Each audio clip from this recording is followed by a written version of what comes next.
I'm honored today to have with me Professor Richard Landis, a medievalist. And tell us why a medievalist is maybe has a better prism on the world or a lens on the world today. Richard. Thank you. Well, actually, I just published a book called Can the Whole World Be Wrong? Lethal Journalism, Anti-Semitism, and the Global Caliphate. The original title was They're So Smart Because We're So Stupid, a medievalist guide to the 21st century. And the reason that that was the original title was that we Westerners have proven to be stunningly foolish in our handling of the challenge of what I call the Caliphaters, or other people call it global jihad, but I think Caliphaters is better because not everybody who's engaged in the effort to create a global caliphate is a jihadi. Certainly not yet, and in many cases makes a big deal of being like BDS, being a civil society nonviolent movement. So as a result of that stupidity, which I was stunned to realize was so pervasive, as a medievalist, I started to argue that we Westerners have a problem, which is that being born into the post-war, post-Holocaust world of the West, we took a whole bunch of things for granted. We took it for granted that it's reasonable to work out a win-win solution where both sides or all sides get something, even if they have to give up something. And we take it for granted that, you know, if you criticize somebody, they're not going to pull out a gun and shoot you. And so as a result, we tend to be blind, and almost on purpose blind, to other mentalities. Now, as a medievalist, I work in societies in which honor-shame rules dominate. And that means that if somebody threatens your honor, it is legitimate, even required, to use violence to restore it. And at the same time, much of the thinking of the time was really hard zero sum. In other words, I can't win unless you lose. So as I understood the mentality that drove people in the Middle Ages, and I look at Westerners who were deeply committed to projecting onto Caliphaters their modern mentality, their progressive mentality of if we're nice to them, they'll be nice to us. Sorry. They'll be nice to us. I began to realize that there was a really serious problem. And the first time I noticed it was in the 90s during what's quaintly called the Oslo peace process.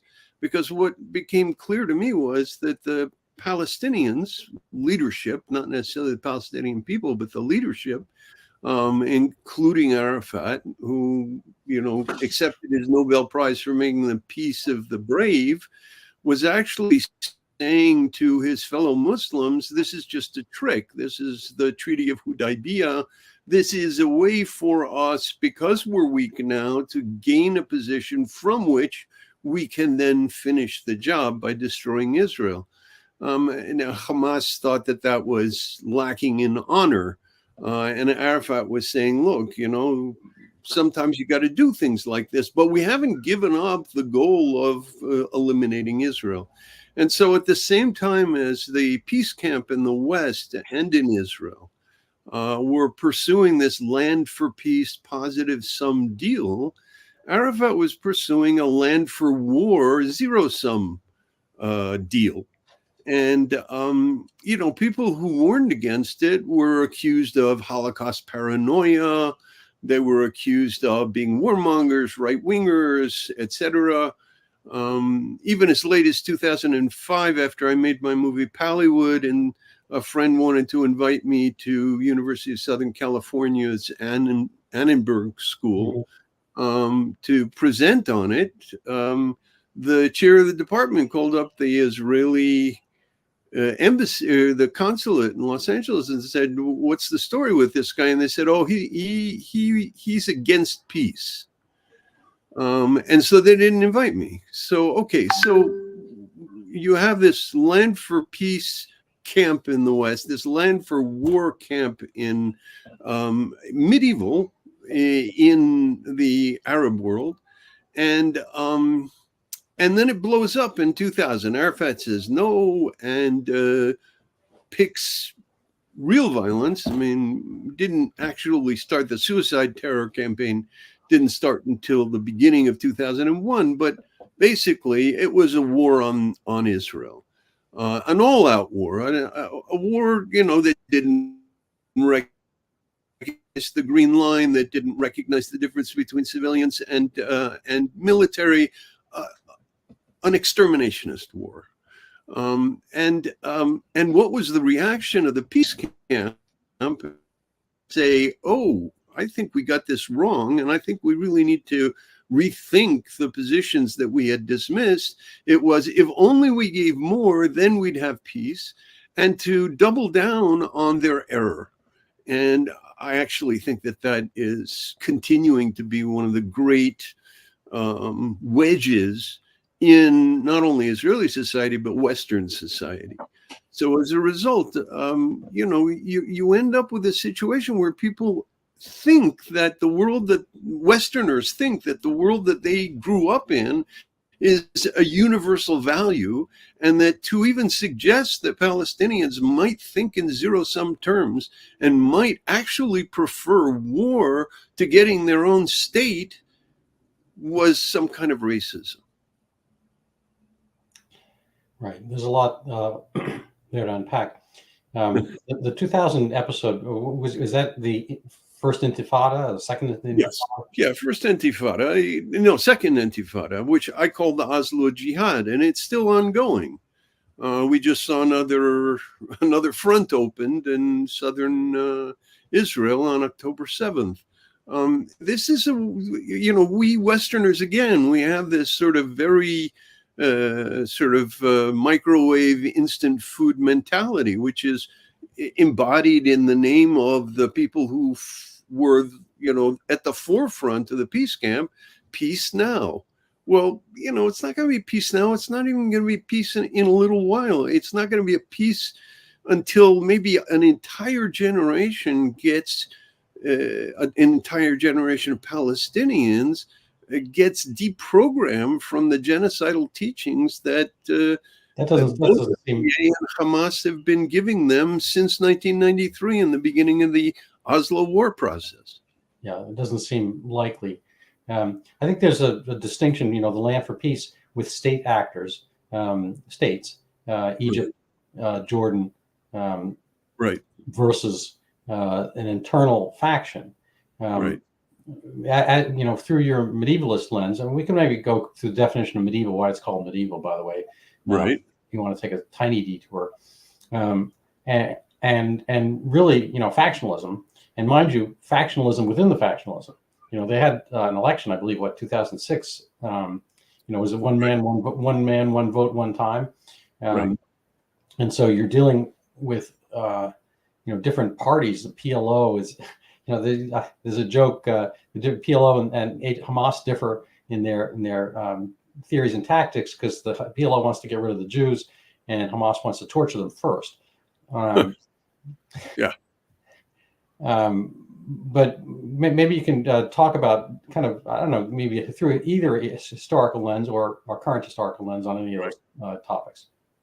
Well, first of all, I think it's important to understand the role of, let's call it, modernity in producing the society we have in the West, in which we take it almost as axiomatic that human lives are valuable. When people look at the destruction in Gaza and worry about every child there, that's a very modern sensibility. Now, that doesn't mean that there weren't people in the Middle Ages who had that sensibility, but they didn't run the show.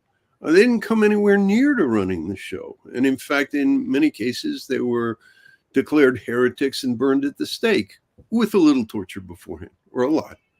So the point is that we, the Enlightenment and the development of let's call it a compassionate politics of democracy, of human rights, all these good things that support social justice, all these things rigidly motivate today's, and I've trained my computer, programmed it to, when I write progressives, to put that in scare quotes because they're not acting like it. But in any case, all of the things that inform us, and I think Bill Maher was really good on this, he said, all the good things come from democracy, that come from the West. And yet we're at this point where we're so self-critical and we're so afraid of being critical of others that, when bin Laden accuses us of, being heartless to Muslims, when the real heartlessness is his attitude towards infidels. And now today, The Guardian republished his, classic demopathic letter in which he's invoking all these values, which he doesn't hold at all. A whole bunch of Americans are reading it and having existential crises and saying, oh my God, I'm so ashamed of America because bin Laden, who's the world's most vicious imperialist, has accused us of being mean. You're dealing with a situation in which people just aren't equipped to understand where their values come from and how to preserve them. So you have a term there, demopath. Right. And I also kind of want to give a little pushback on the concept of democracy giving us various values. Okay. I think democracy, at base, democracy is two wolves and a sheep voting on dinner. And we've seen, potentially democracies. Well, that's the UN. That's the UN. The UN is 100 wolves and 10 sheep. Right.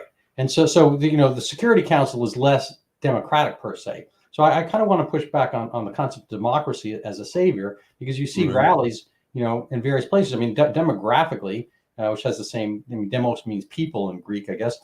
Right. And demographically, Europe, the single most common name at birth is Muhammad. So demographically, there's going to lead to a democratic change. And the question is whether whether you have these institutions and or frameworks, scaffolding, through which people will wind up, ping pong balling out to, various spots, and whether that leads to, kind of pluralistic thought, individual rights. Those are enshrined in, say, constitutions and rule of law, which I think are kind of more a republic framework. So, you need a constitutional democracy, because democracy can be ruled by the mob, tyranny by the mob. I think, slight diversion during our medieval, I wrote an article on Donald McNeil, the New York Times science reporter, and his his lead article in February 2020 on COVID was to go medieval on it. I don't know if you got to see it, but his intention was to use medieval force rather than do the sanitarian approach, which is, let a virus wash over you, but you be careful and whatnot, was to be draconian. I don't know who Draco was. I mean, I got to go look up Draco again, but, go, I assume he was medieval, but go, I think he's Roman actually, but to go medieval on something. Anyway, I don't know if you want to parse any of that mess. Yeah, let me do some stuff here. One is demopath is the term that a friend of mine suggested, but I described the condition, and the friend said the right word for that is demopathy. And recently, I just discovered through Twitter, somebody tweeted me a great quote from Frank Herbert in Children of Dune, and the quote runs something like this: "I will demand, when weak, I will demand freedom from you because that is according to your principles. When I am strong, I will take your freedom away because that is according to my principles." Right. So that's a demopath. They use the language of civil society, human rights, the preciousness of human values. They don't share any of those attitudes, certainly not as in a democracy applied to everybody. It's only applied to them. And then as soon as they can, they will do the opposite. Now, for democracy, I agree with you. And Plato is very critical of democracy because he said it will be taken over by demagogues who will appeal to a foolish population, who will then throw away their freedom and get tyranny. And that the natural progression is democracy to tyranny. Now, I use the term demotic, which is literally the Greek version of popular. But for medievalists, when we talk about popular religion, for example, we're talking about a condescension to the illiterate masses. They need images. The pictures on the wall are the Bible of the illiterate. Give them relics, give them stuff that will sort of keep them where they are. Whereas demotic, I think I use it in the sense of something that's addressed to everybody, but it's addressed to everybody in order to educate and empower them. So, for instance, in the Middle Ages, the attitude was don't translate the Bible, even though the Latin Bible they were using was a translation. Don't translate the Bible into the vernacular. And give the illiterate these pictures, whereas the demotic attitude, which among other things was the Jewish attitude, even back then, was teach everybody how to read and translate the Bible into the languages they understand, as well as teach them how to read the original text. So I think that democracy is a spin-off of demotic values. And in fact, in my work, I argue that the first phase of modernity, which I define as an experiment in running a society according to the principle of equality before the law for everybody, begins in the 11th century, and that in its first forms, it wears a religious garb of demotic religiosity. That's apostolic Christianity, the Vita Apostolica, and so on. Now, you mentioned Draco. Draco is interesting. He's a step in the Greek process of developing democracy, which they defined literally as the rule of equality before the law, or what they call isonomia. And Draco was Draco. The reason that we use the term is that Draco's laws had the death penalty for theft. It had the death penalty for lots of things. And one of the key principles in a real democracy is the principle that human life is precious, and you don't take human life just because somebody stole something. You only take a life for a life. So Draco's become a sort of byword in our society for draconic, severe punishments and so on. But then, you get this very important development with Solon in the next generation of really democratic laws in Greece. So all in all, there's no question that democracy is a risky experiment. It's an experiment. I mean, that's what Abraham Lincoln said. We engaged in 7 years ago, our forefathers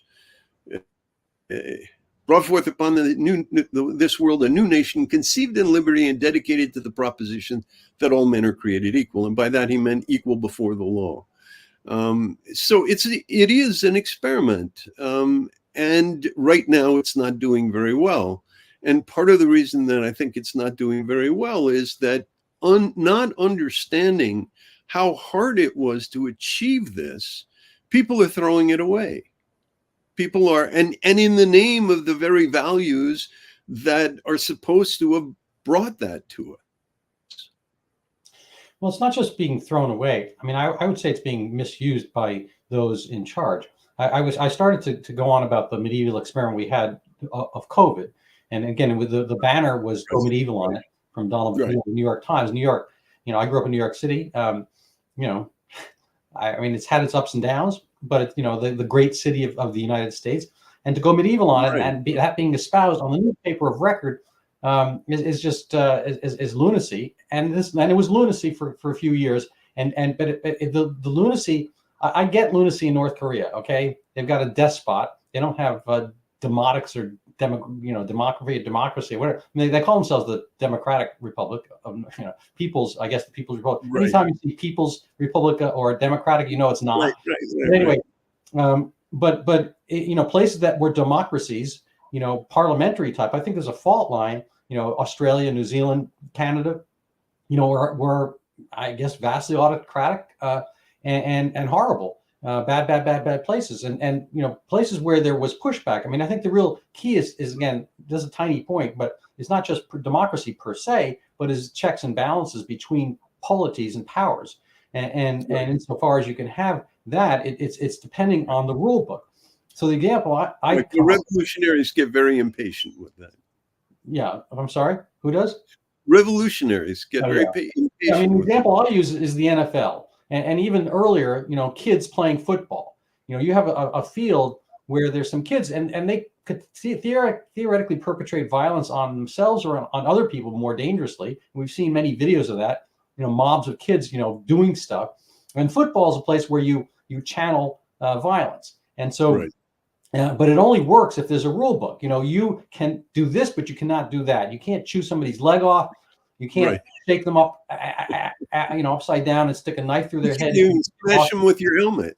Right. So there's a constitution. My point is, for a football game, there's a constitution. There are referees. But if the referees are corrupt and so forth. So, my feeling is that there has to be a rule book, and that's not democracy per se. I mean, if we just did democracy, the fans of one team would kill the fans of another team, and they'd kill the team they don't like as well. That's democracy.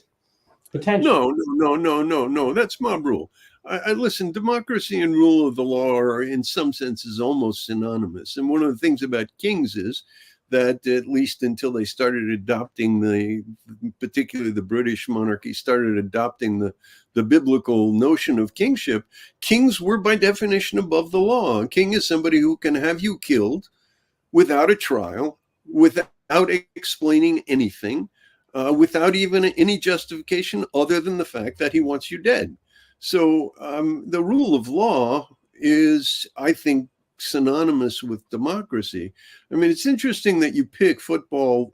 In Rome, the great sport ended up with somebody dead. It was real hard zero-sum rules. Now, zero-sum contests are fascinating. They bring out the best they bring out in people their best effort. And you can, in an honor shame society, the only real contest is one in which your life is on the line. And if you haven't killed somebody, you're not a man. Whereas in modern civil societies, the zero-sum world has been relegated to sports, or chess, if you consider chess a sport. It's been relegated to these carefully constructed frameworks. But in medieval culture, quite the contrary. The sport of kings was war. And, back in the good old days of the Carolingians and well beyond, every spring the king went to war.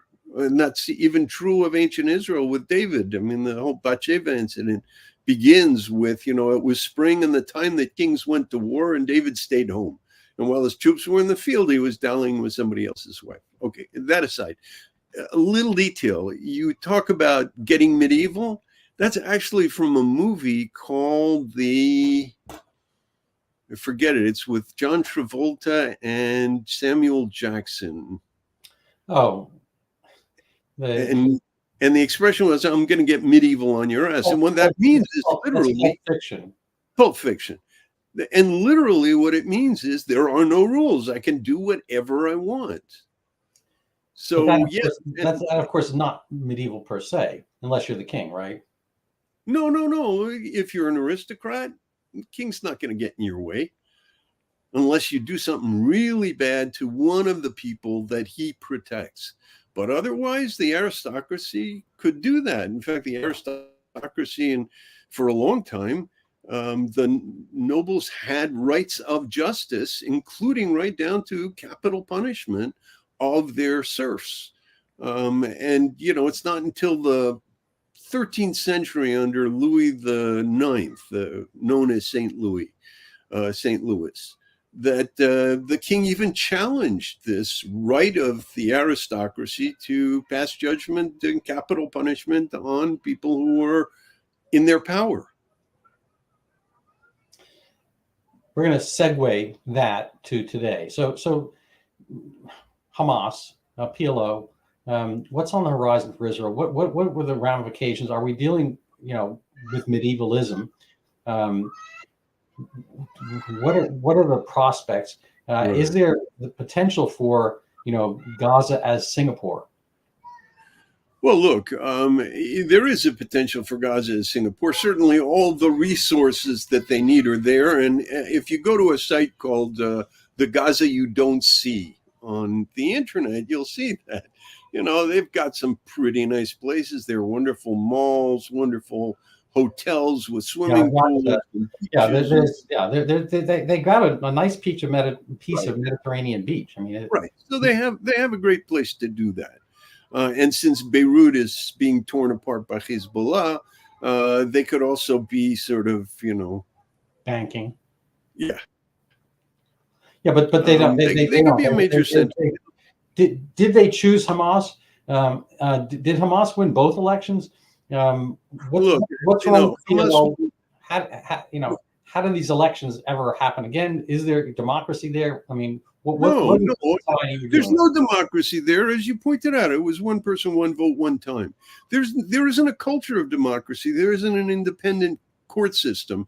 There isn't a free press. There isn't anything that makes democracy possible to sustain. And it was all a fantasy. And the Israelis were telling George Bush not to hold elections in Gaza because Hamas would win. And the attitude of the sort of, excuse my Greek, the imbeciles in the West was to say, no, you have to allow them. It's democratic. You have to allow them. Well, no, you don't. I mean, we never would have had a democracy if we hadn't first rid ourselves of the kind of theocratic violence that the Inquisition brought to Europe in the course of the previous 500 years.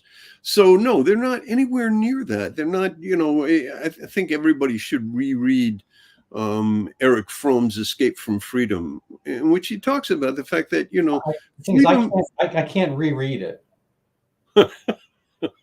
Okay, everybody should read Eric Fromm's Escape from Freedom, and there he argues, look, freedom is a tough thing to sustain. It's not, you can't sort of pull it off the shelf and give it to people and say, okay, now you're free. Because one of the things about freedom is you're free to choose.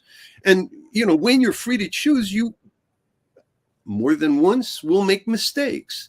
And the issue is, how do you respond to your mistakes? And if response is, I didn't do anything wrong, it's somebody else's fault, you're not going to be free very long. And that's in fact what gave the Germans Nazi rule, is the Nazis were saying it's the Jews' fault, it's not your fault. And so as a result, there's no growth, there's no self-criticism, there's no self-reflection, and therefore no improvement. The only thing that there is scapegoating, and as Eric Hoffer says in the True Believer, which is also a book that people should read or reread, a mass movement can exist without God, but it can't exist without a devil. So Gaza, to get back to your question about Gaza, look, it is possible for Gaza to be a really nice place. And it is possible for Israelis and Gazans to live together in peace. But as long as there is this strain of triumphalist Islam that says the very existence of an autonomous infidel state, and even worse, a Jewish state, in what should be Dar al-Islam, which incidentally, actually for the Caliphaters includes the whole world. So that means democracies in the West. Not just Tanzania. Right. In order for you to have this kind of situation, you have to renounce this kind of triumphalist, supremacist version of Islam, which says not an inch. I mean, we got the Hamasniks, giving their speeches and saying not one grain of sand will we allow to the Zionists.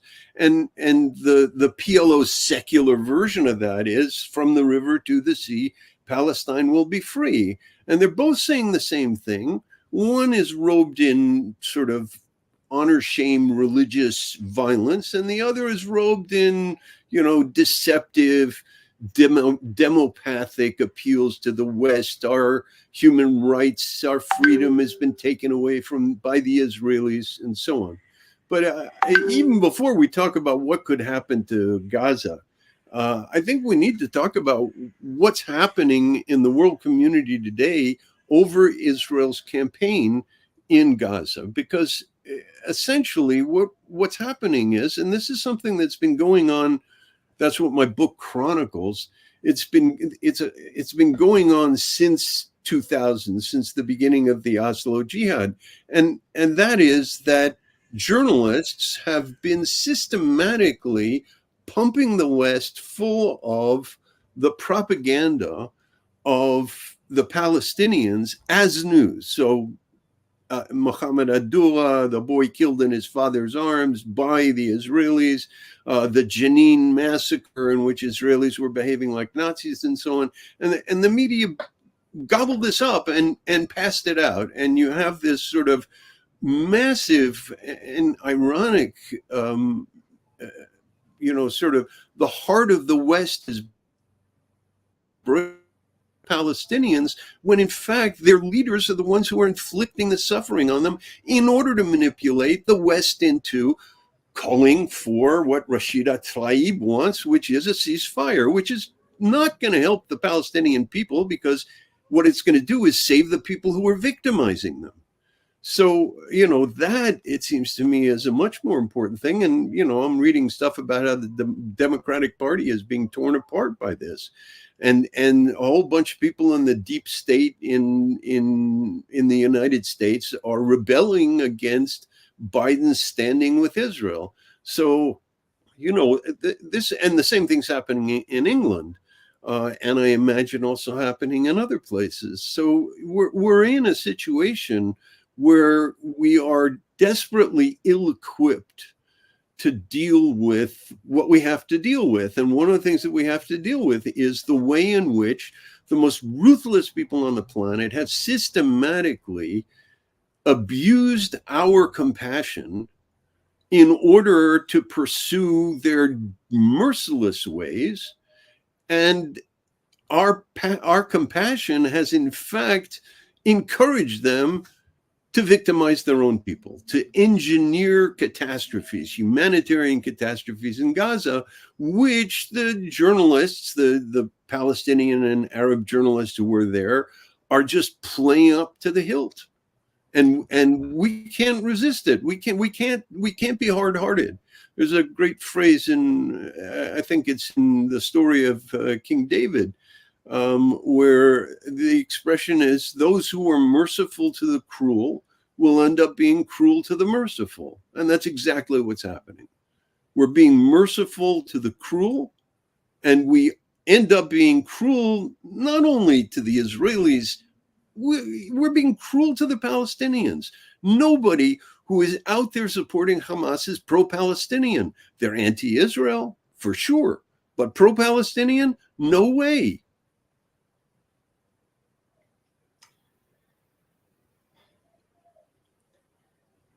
I've left you speechless. No, I know that's a thing. I got to tell my wife about this. He might be the antidote. I'm just kind of, sad. You brought up the boy. People may not know that episode. You might want to just limb that a little bit for us.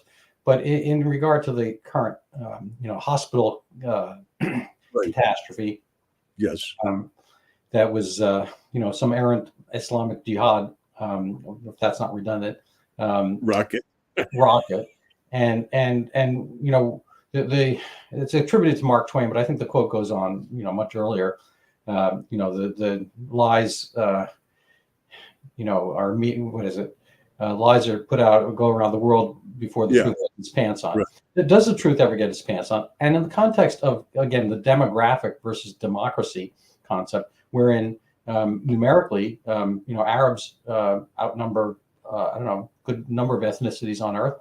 I'm not sure, 17 or more, Arab-oriented countries. Do those countries exhibit any of those rights? People leave, say, Syria or Egypt or whatever, and they or Turkey or whatever, they wind up through Europe. Do they assimilate, or do they just wait for the next thing to come along? And this is kind of your tripwire aspect. The Patriot Act was supposed to kind of protect us against the misuse, the demopathy of our constitutional Bill of Rights. Letting people get on flights and whatnot. And have we been vigilant about that? Are we capable of fighting this war? Is Israel a canary in the coal mine? And can you get rid of the tunnels? I don't know. Yes. So first of all, I recommend everybody follow Douglas Murray and his. The proportionality quote was great. Right. Did you see that? Right. Maybe you can talk. I was actually going to ask you about that. What is this concept? We'll give a simple question. What is the concept of proportionality? And was that ever a thing? Have we seen that anywhere else aside from being foisted upon Israel in retaliation? Right. Well, let me just finish this comment about Douglas Murray, because one of the things he's saying is, look, we have all the laws that we need in order to defend ourselves. We just won't enforce them. So, for example, I don't know if you followed what happened at MIT, but there were these students who were behaving really badly under any other circumstances, and certainly if they had gone after blacks or Native Americans or you name it, they would have been expelled, but they weren't expelled. And why weren't they expelled? Because protect their visas. Yeah, to protect their visas. Well, no, actually, send them home. They don't belong here. They're enemies of American democracy, whether it's Republican or Democratic. But no, we don't want to hurt these poor people. So again, you're being merciful to the cruel. Now, some people say it's for financial reasons, and certainly financial reasons play in a lot of the corruption of current American and European academia, but it's not the only story. But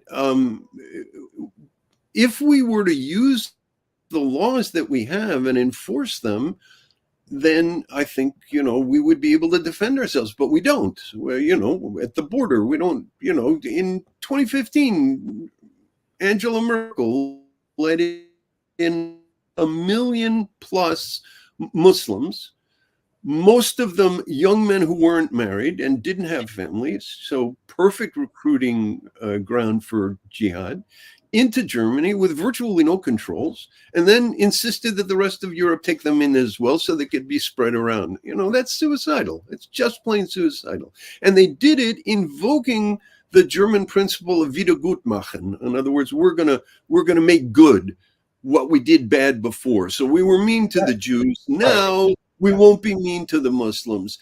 And as a result, they get a whole huge population of people who are raised to hate Jews. Well, not just that. I mean, frankly, they don't like the Germans much either. I mean, I've seen a fair number of videos where the studious little German kids going to school, and there's surrounded and beaten up. It's an irony.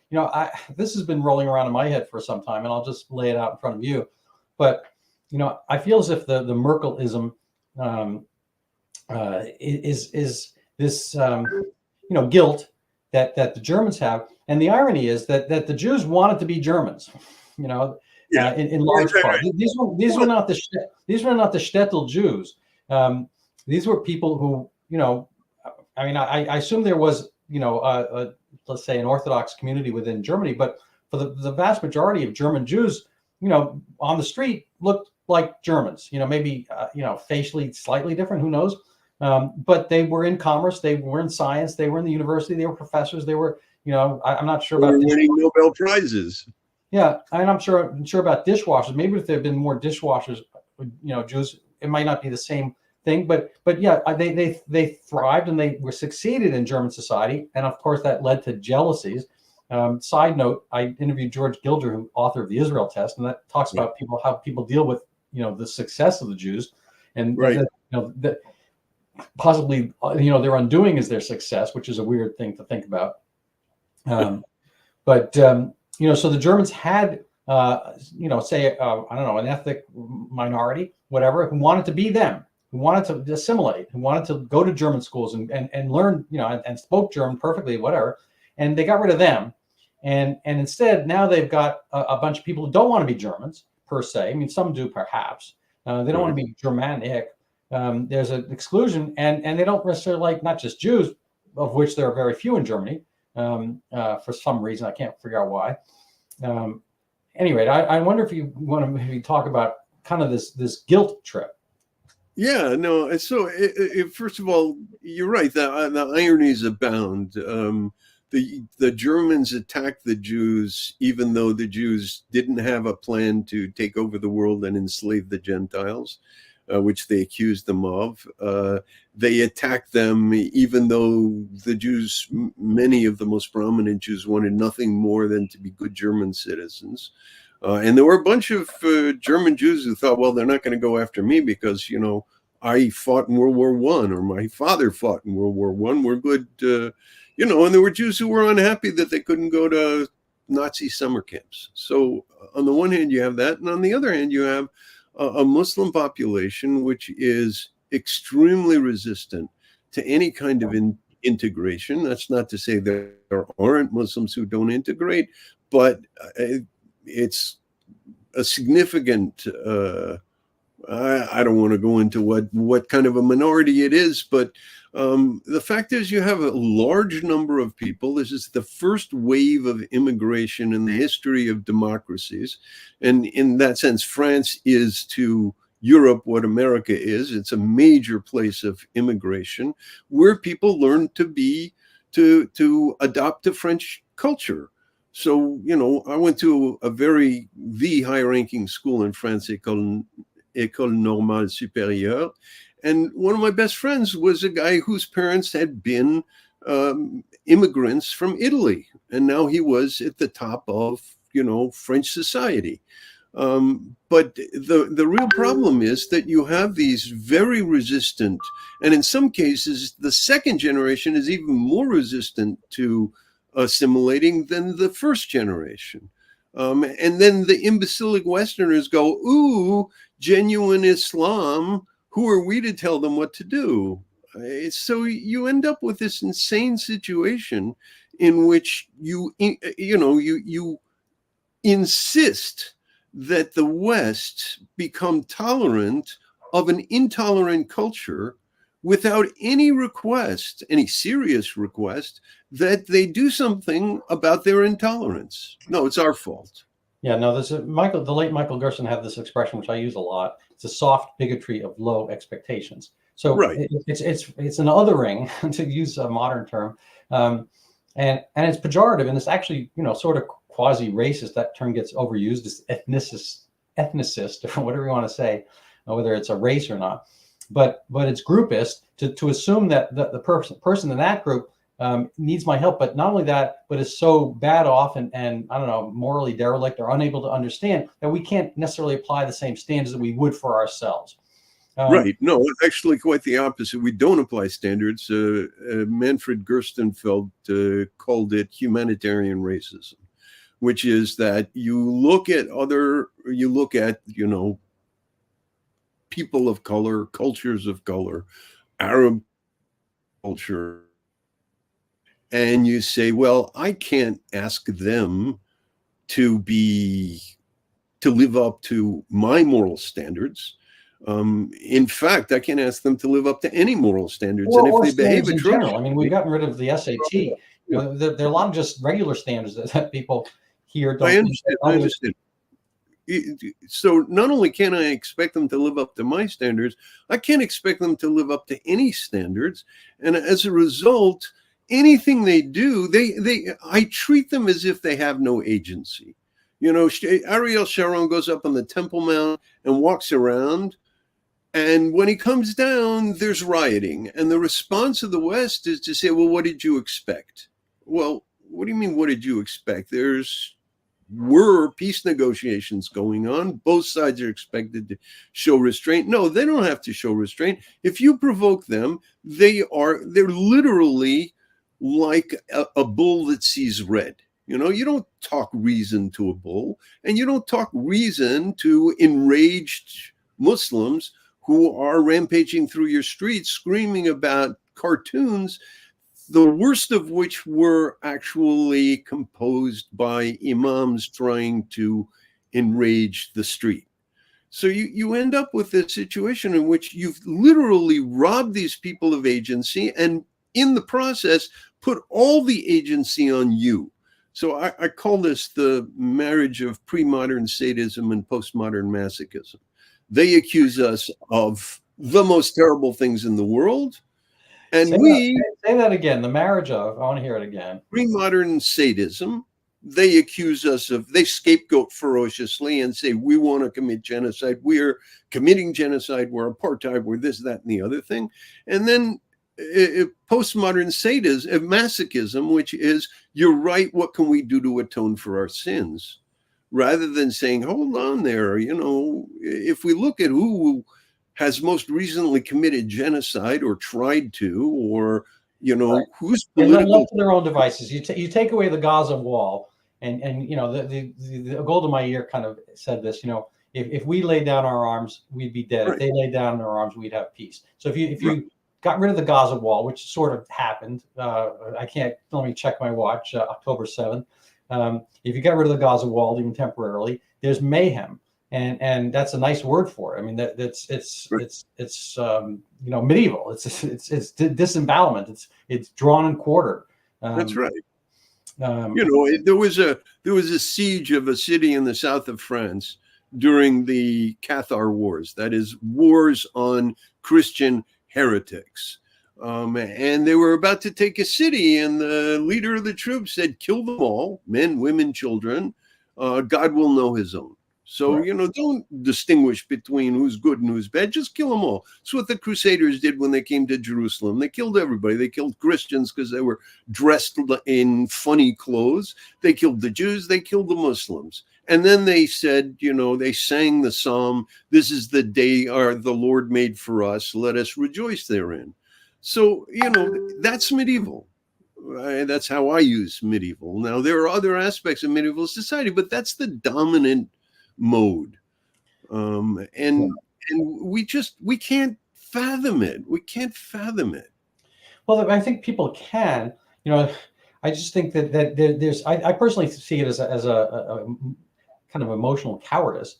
I think people at the New York Times, they presumably have the same thumbs and fingers we do, and they can search through. I have the Library of Congress Plus.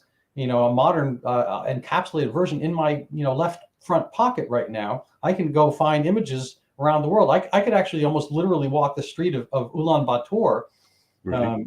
Presuming their Google Maps is up to date, or at least get a general sense. I could read the newspaper there, and I have no interest in it. I could have it translated from Mongolian in seconds. Right. I mean, these right. are feats that Jean-Paul Sartre sitting in his cafe. I don't know if he cared or whatever, but the intellectuals, as it were, of history would maybe give a certain number of their teeth, which probably they didn't have that much because they didn't have the dentistry we did, but they would give their eye teeth for, and we ignore it. We willfully. So I have a close relative who went to Columbia Journalism School, and he and I fight because that's the way of things. And at one point he was out of work and between jobs, say. And he'd lived in Colombia for years, so forth. He was very Colombia oriented.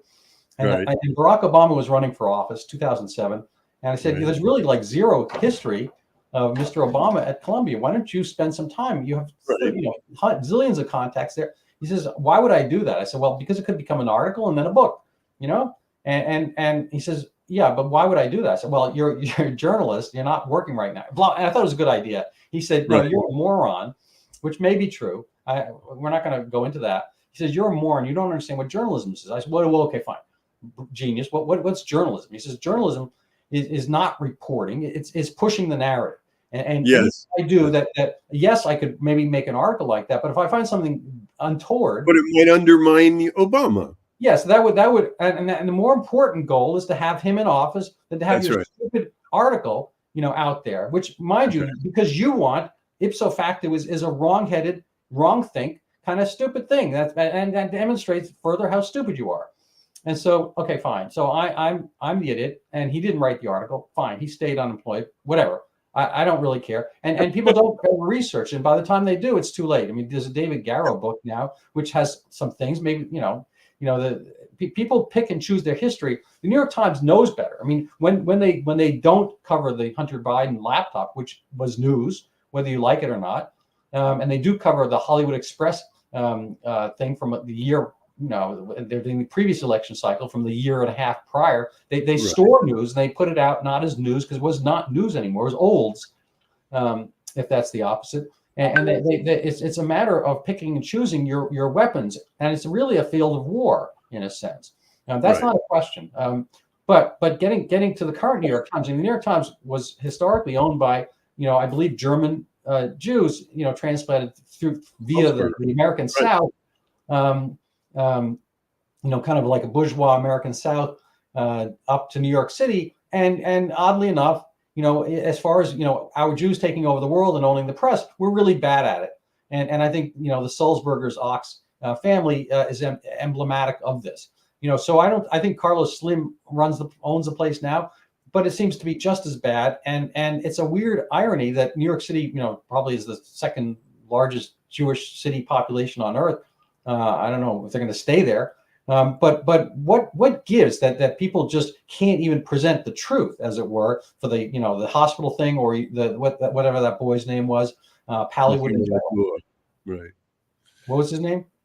Muhammad Abdullah. Yeah. So maybe you could tell people who he was, what that was, very briefly, and then I don't know if you want to touch any of my little diatribe. Right. So first of all, Muhammad Abdullah was this 12-year-old boy who, with his father, was, and here I'll just say alleged at the beginning because the whole story is questionable, was traveling through Netzarim Junction, got caught in a crossfire, hid behind a barrel with his father, and according to the Palestinian narrative, which was picked up and turned into news by a Israeli French journalist named Charles Anderlin, he was targeted for 20 minutes of withering fire, bullets like rains, as the photographer who took the shots, and basically shot in his father's arms by the Israelis. And this hit the news the evening of September 30th, 2000, and it immediately became an enormous story that not only electrified the Muslim world, and bin Laden made great use of it in recruiting people for jihad, but it also had a really extraordinary effect on the progressive world, because the progressives embraced this and essentially, took it as their symbol of Israeli evil. One journalist said, and I think in so saying, she really was sort of speaking for many people, this picture replaces the picture of the boy in the Warsaw Ghetto. So she's essentially, it's called Holocaust inversion. She's essentially saying a picture which is really dubious, even just looking at it, it's dubious. It's only 60 seconds long or 70 seconds long. It's 5 different takes. You can't really see what's going on. This picture of a boy caught in a crossfire replaces a picture that symbolizes the deliberate hunting down and murder of 1.5 million children. Right. I know it is an inversion. I mean, if it did happen, it would be an aberration, and if it didn't happen, it's Pallywood. But you have this sort of psychotic response In my book, I describe it as an astoundingly stupid statement, because both empirically and morally it's absurd. And yet when somebody says it, people nod their heads sagely and say, yeah. Like Right. my colleague who said when I was complaining about the suicide terror campaign, what choice do they have? What choice do they have? That's the quintessence of humanitarian racism. They have no choice but to teach their children to hate so much that they want to blow themselves up amongst Israeli children. That's what they have no choice but to do. Right. So, Moreover, there would be a choice to have the images of children. I don't even want to get into it. All the self-taken images from right. Hamas in the massacre, and We don't have to go. those you cannot see. Those the New York Times would not print. Right. So, for example, what's really interesting is the New York Times in 2021 had a full page above and below the fold of the pictures of all the children who had been killed in the conflict. Now, there were 2 Israelis, but there were over a dozen Palestinians, Gazans, who had been killed by shortfall rockets by their own people. But that was up there as if Israel had killed, out of the 89 kids who had been killed, 87 of them were killed by Israel. I don't see the New York Times publishing the images. It's an oddity. Let me finish. Wait, Randall. Can I finish? I'm sorry, I apologize. Yeah, okay. I don't see the New York Times publishing the pictures of the kids who have been taken captive and who are now, in Gaza. It's not there. So, what we're dealing with is was it your cousin who was we're going to leave it out. Relative. Okay, relative, right. So like your relative, the New York Times is a prisoner of their advocacy journalism. In other words, they tell the narrative that will get people to behave the way they think people should behave. So people should not be wary of Muslims. So they are going to, as much as possible, not publish news that makes Muslims look bad. People should vote for Biden and not for Trump, and therefore they're going to play up the news that makes Trump look bad and censor the news that makes Biden look bad, et cetera, et cetera. And in the Arab-Israeli conflict, the Al-Ahli hospital strike, it was immediately Israel strike on hospital kills 500, Palestinians say, and then they say, well, we did say the Palestinians said it. It's Hamas. And even if it's not Hamas, the rest of the Palestinians are on board with this cognitive war against Israel, in which Palestinian suffering is the main card that they play. But instead, so they run that. And then when it turns out that they're wrong, they say, well, it was an unfortunate choice of title. BBC, the same thing across the boards. It was a staggering display of unprofessional advocacy journalism, leaping at poisoned meat and distributing it to the public sphere. So I'm going to have you put on your medieval hat again, and we're going to talk about population migration and how countries formed. France wasn't always France. I think France was the first nation state in Europe. But again, you're the expert. But there were city states and fiefdoms and whatnot. And I assume lots of cross migrations, and even in the modern world, there are huge migrations of Yemenis, Ethiopians, Syrians, Iranis, the Iran-Iraq War, mass migrations. Yet again, as far as Jews, being bad at taking over the world and bad at being at having the press do controlling the media. Yeah, they control the media, they control the world, but they really seem to be bad at it. This tiny little sliver of land, they can't even, manage the New York Times, which is, historically owned by Jews in a Jewish city-ish, kind of thing. And here, Gaza was part of Egypt, at least for 20 years. You can't give it back. They don't want it. Will the people move? Probably not. The wall, there's a wall between Egypt and Gaza. What's the near term and or longer aspect of this if you have an incalcitrant group and the people, you change out Hamas, and then you get, well, I don't know, you get Islamic Jihad? I mean, I don't know what's the prospect. Well, you're focusing on Israel, but I would look at Europe, and the thing I'd compare it with is what used to be known as the Germanic invasions. That's when I was a kid. In school in France, we learned about the barbaric Germanic invasions that destroyed the Roman Empire. Now it's the Germanic migration. And anybody who describes them as barbarians is, othering them and so on. But what happened was that over the course of 2 centuries, the Germanic tribes moved into the Roman Empire. In 406, the Rhine froze over, and they came thundering across with their horses.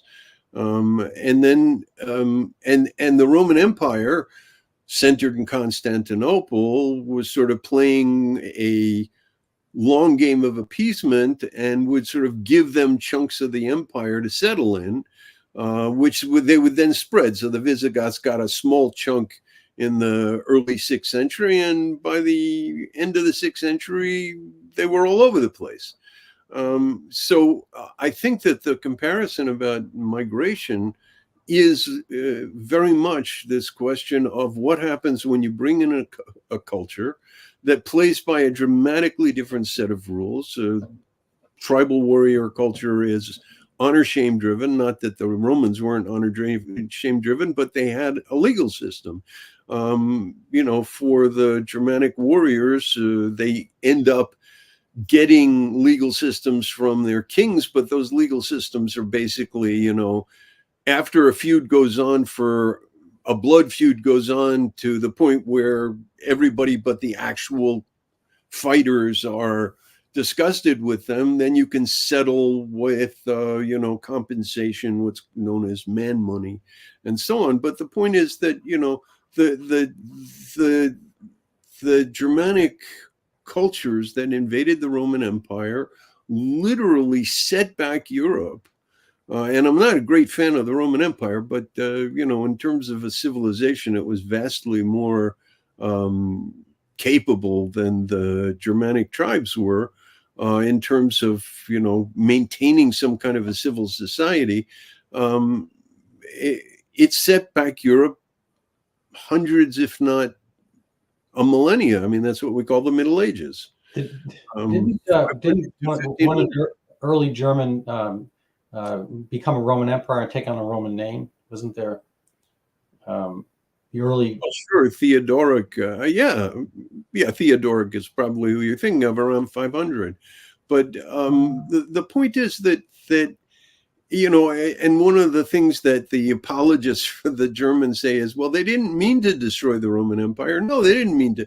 They wanted to take it over because they saw it as the richest thing around, and they wanted to enjoy but they didn't know how to run it. They didn't know any of the forms of restraint that were built into the Roman legal system.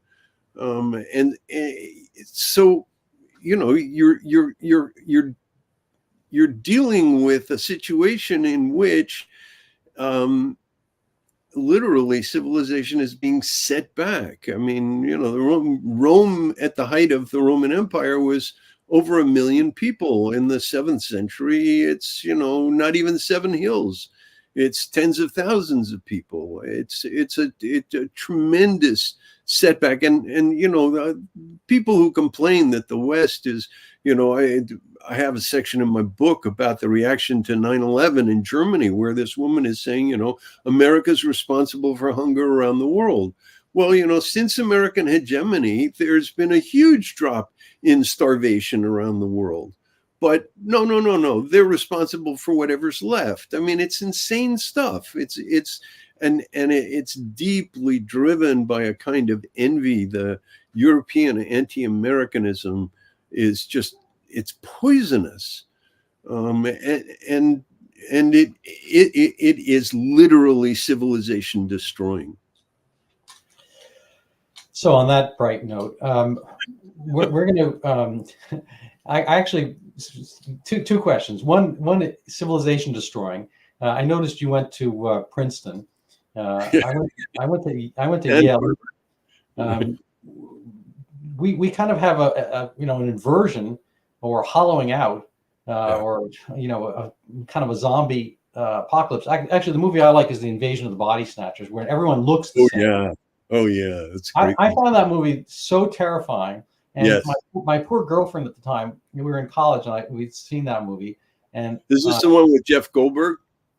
uh, it had Donald Sutherland in it. Yeah, Donald Sutherland, Jeff Goldberg. It was a brilliant. It was a remake, but it was brilliant. Yeah, and so I think it's been remade again, so people can Oh yeah, 4 or 5 times. watch it. Anyway, so everyone looks like regular people, and the pod people, they've been taken over by pods, and they don't verbalize, but they shriek. And if they see and smell or sniff out a regular human based on their behaviors, Right. they point and they group and mob that person. Right. And so I think I frankly think it's the college campus today, in a sense. Again, demographics is or are destiny. Right. So what goes on? Can these institutions recover? And what is the purpose of their being the repository? Are they just the library in Alexandria, ready to be burnt? I don't know. Right, right. So first of all, I would like to toot my own horn. I actually analyzed the Body Snatcher movies in. Of course you did. I had no. So disclaimer: I had no idea. Go on. Right. So I have a book on millennialism, and there's a chapter on UFOs as a millennial movement. And so I analyzed some of those movies. And I had a wonderful time analyzing the real paranoia inducing movies about the body snatchers. And I agree with you. I mean, what we see today on campuses with people sort of going, "Ooh, Zionist, Zionist," and mobbing them really is like that. Now, there's still not a minority. There's still not a majority. It's possible to fight back.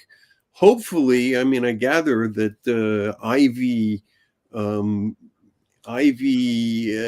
applications from Jews have dropped significantly, as they should.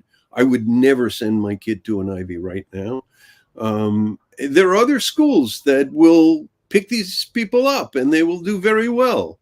And they will do much better than the DEI-run universities for whom, any form of merit is a kind of racist privilege. They're going to end up with people who are not qualified. And, there are already articles by people who run companies. Let me finish. People who run companies and who say, I used to recruit at the Ivies. I don't go there anymore. The people they're producing are not good people they're not good workers. They're this combination of incredibly sensitive to insult and incredibly aggressive about, whatever they think they have a right to be privileged to be angry about. So I think that, it's still possible for the basic laws of, shall we say, dare I say, capitalism to be at work. And, the universities that are cranking out people who are really not qualified will begin to wane, and the universities that are cranking out people who are merit positions of authority and are capable of carrying out constructive tasks will rise. I mean, remember, the same thing happened with the invention of books. The medieval university was a very powerful and important institution, but it had become, shall we say, a little sort of arteriosclerosis. And books created an alternative learned culture. And when the university reemerged, it was a different university. It wasn't the medieval university. And I think that, there's a school in Austin that was started by Neil Ferguson and others, and there are universities here, not all of them, where you can still get a good education and not end up becoming a moral zombie. Yeah, no, Peter Thiel discusses, and I think Elon Musk has adopted it to a certain extent. You know, I I grew up and was I guess bookish, and I don't know, I didn't really do that much books, but I was a good student and all that kind of stuff. But I own a home, and I have to do a lot of stuff that I had no idea. I go to YouTube. Right. I learn how to do roofing. I learn how to put a drip edge on the back of my cinder block garage. There's things you have to know how to do. I don't want to get into some of them because they're sometimes kind of dirty tasks, but there's a whole body of knowledge out there, and I don't go to university to fix a door or put on a towel rod shelf that didn't have backing from the original contract. There was no stud there. You learn. I put stuff on Facebook. I like, what do I do about this? And people have suggested there's a whole kind of university. There's a universe. I'm going to say university in the sense there's a universe out there of people with knowledge, and it's a matter of kind of adjudicating this and parsing it and so forth. And I think sometimes the universities, I mean, they've died on the threshold of diversity, and they've died. They've had the wrong versity. I mean, I think there's nothing wrong with diversity per se, but it should be diversity of thought and tied in with a bunch of other stuff.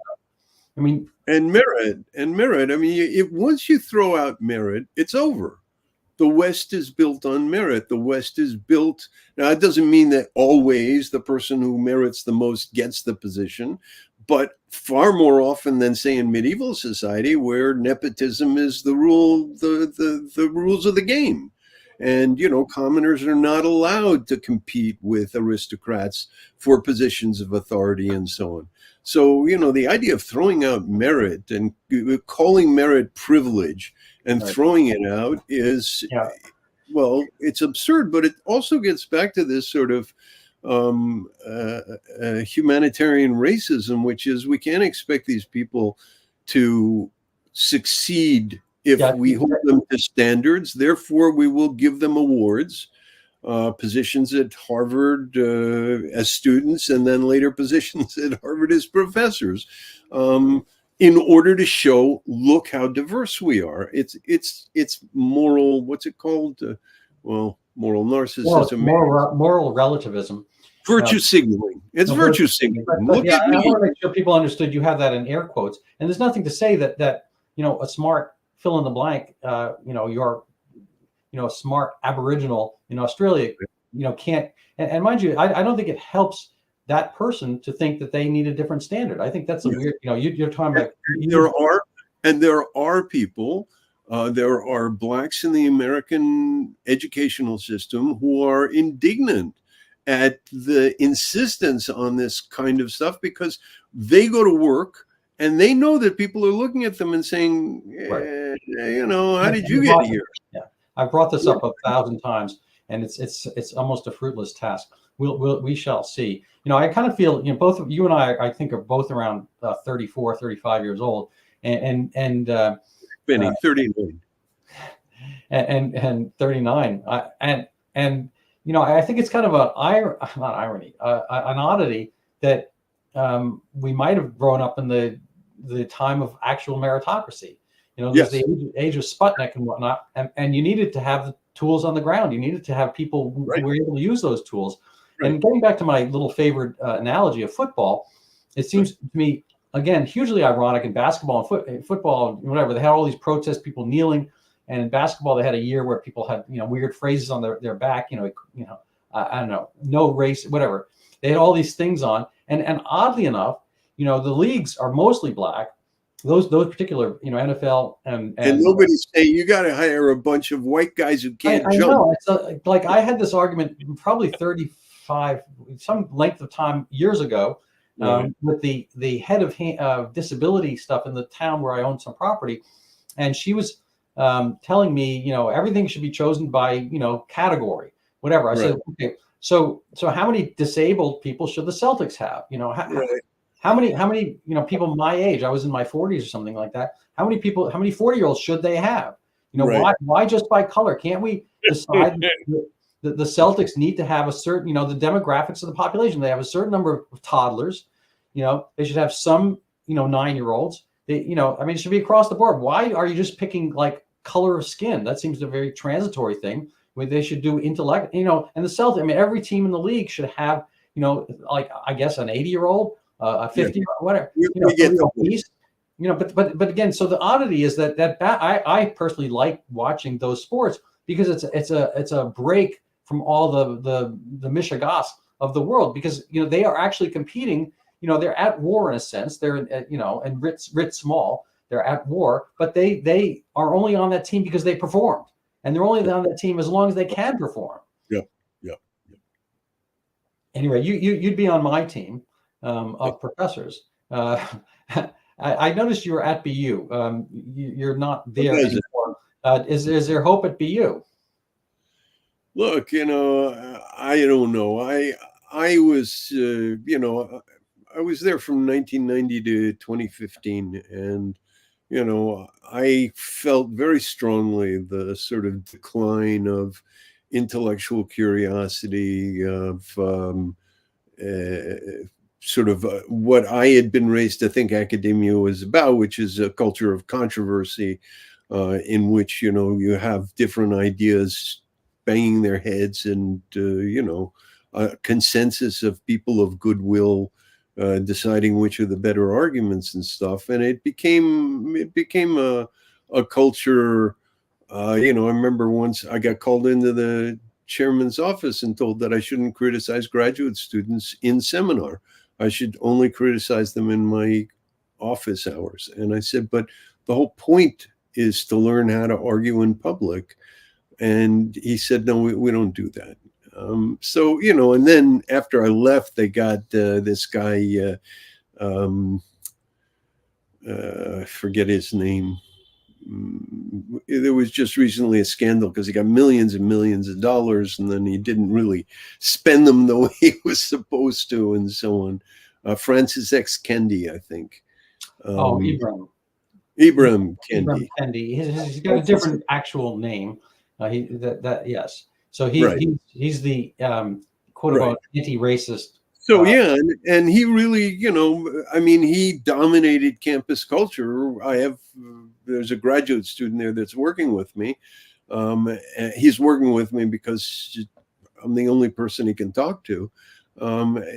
So Kendi really dominated the culture, and it was, all this racist stuff and so on. It had already been in the works beforehand, but can it recover? Look, I think any place can recover. The French are hoping that the Seine will be clean enough to have Olympic swimming in it next summer. Mm-hmm. So it's not like you can't clean up messes, but you got to start. And right now, I don't see any of the will or the insight or the courage to start. They're not going to do it until it hurts. So right. I'm going to let you have final words. I'm going to post up your book. I guess that is kind of a hopeful thing, that things can be cleaned up. And, amongst this Danish proverb, amongst all the things difficult to predict, the future is the hardest. Right. So you have the benefit as a medievalist of not having to go through that direction. Time's arrow, you get to go backwards. Right. But I can also say, because one of the nice things about living in the modern world is we know it can be different. We know it's possible to do something other than the sort of theocratic, oppressive, zero-sum world of pre-modern societies. It's possible to have modern societies. Are we willing to? It takes courage. In some senses, academics are not trained to be courageous. We thought that battle was already won. We thought we had freedom of speech, freedom of inquiry, et cetera, and that we didn't have to actually risk our careers, which is what tenure is about. Tenure is about saying you won't risk your career. You can say what you want. It's turned the opposite. Right, because what happened was that, the cost wasn't your life. The cost wasn't your job. It was just your respect within the profession. Nobody was. I remember talking with a guy in the early aughts, 2003 or something, in France, and he was saying things to me. He was an academic, and I said, "Ooh, could you write an article about that?" He said no, because I'd never get invited to another conference. So, people folded. They wanted to be popular. They wanted to, so they showed their virtue, and they betrayed their values. And, right now, academia is not a place to have serious conversations. Yeah. It's turned out that, a lot of times people, in conferring tenure to the next generation, they want people who won't dispute their own views. So it became, yes. What's the word? Kind of a medieval ramparted village. You let in your likes and you keep out your unlikes. Right. And in fact, I remember when I was a kid, my father was a professor. And I remember him coming home from faculty meetings and saying, well, we gave this guy tenure. And I said, what's his work like? And he said, well, he's a Marxist, but he does good work. So, we gave him tenure. Well, the Marxists came in and made sure that the only people who got jobs were people like them. So that's its own pattern of demopathy. Yeah. What's mine is mine, and what's yours is mine. Right. It's a sadness. Well, thank you, Professor Landis. And I'm going to pop up a picture of your book here, and I'm going to maybe just leave with a tiny self-promotion of my own, so people can buy. This is actually a prescient book. It's November, it's a year ago. Can the Whole World Be Wrong? Lethal Journalism, Anti-Semitism, and Global Jihad. Like, how did you know? Right. A friend of mine wrote a review, said, the book that saw 710 coming a mile away. Right. I saw this. There's a little cartoon I just saw yesterday. There's one guy, kind of like that Tiananmen Square guy, and there's a whole, army of people on the other side, and they're all screaming, and it's like, just because I'm alone doesn't mean I'm wrong. You can all be wrong.